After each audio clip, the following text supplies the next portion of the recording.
دوم مارس سال 2025 پرزیدنت جمهوری تاجیکستان پیشوای ملت محترم امامعلی رحمان برای اشتراک در انتخابات دعوت نوی وکیلان مجلس نمایندگان مجلس عالی جمهوری تاجیکستان و مجلس‌های محلی وکیلان خلق با اچسک انتخاباتی رقم 15 حوزه انتخاباتی رقم 23 ناحیه اسماعیل سامانی شهر دوشنبه تشریف آوردند. رهبر دولت محترم امامعلی رحمان در اچسک انتخاباتی رقم 15 در اساس طلبات قانونگذاری کشور در حضور مشاهدان بین المللی، نمایندگان حزب‌های سیاسی و وسایط اخبار عامه داخلی و خارجی با جانبداری نامزدها و حزب سیاسی ارزنده به خاطر پیشرفت و شکوفایی باز هم افزون تاجیکستان صاحب استقلال آواز دادند.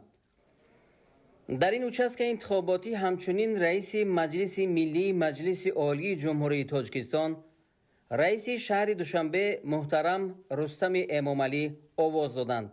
ضمناً در انتخابات دعوت نوی وکیلان مجلس نمایندگان مجلس عالی جمهوری تاجیکستان و مجلس‌های محلی وکیلان خلق ساکنان محله محمدالله خالوی ناحیه اسماعیل سامانی شهر دوشنبه که اچسک انتخاباتی رقم 15 در حدود آن جایگیر است، چون دیگر ساکنان کشور با احساس بلند وطن دوستی و افتخار از دولت و دولتداری اشتراک نموده آواز می‌دادند.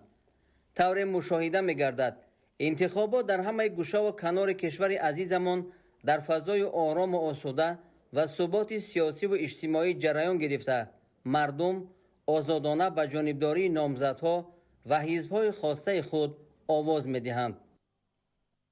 صبح امروز سروزیر مملکت خواهی رسولزاده قطار دیگر شهروندان در انتخابات دعوت نوی وکیلان مجلس نمایندگان مجلس عالی جمهوری تاجیکستان و مجلس‌های محلی وکیلان خلق در اچسک انتخاباتی رقم 13 حوزه یک ماندته انتخاباتی رقم 2 ناحیه اسماعیل سامانی شهر دوشنبه اشتراک کرد. مورد به تاکید است که در اچسک انتخاباتی رقم 13 حوزه یک ماندته انتخاباتی رقم 2 ناحیه اسماعیل سامانی شهر دوشنبه 613 نفر انتخاب کننده به قید گرفته شده. از این شمارات 12 نفرشان بار اول آواز می‌دهند.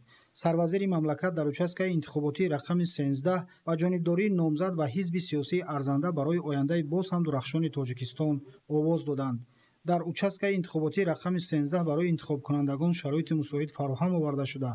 این معرکه مهم سیاسی در سطح بلند جریان دارد. در انتخابات دعوت نوی وکیلان مجلس نمایندگان مجلس عالی جمهوری تاجیکستان و مجلس‌های محلی وکیلان خلق، ساکنان کوچه‌های پوشکین، شاه‌تیمور، باختر، رحیموف، نیازی، رودکی و میرزا ترسونزاده ناحیه اسماعیل سامانی شهر دوشنبه که در اچسک انتخاباتی رقم 13 به قید گرفته شدند، چون دیگر ساکنان شهر ناحیه‌های مملکت با احساس گرم و تندرستی حاضر گردیده برای رشد و پیشرفت منبعد کشور آواز دادند.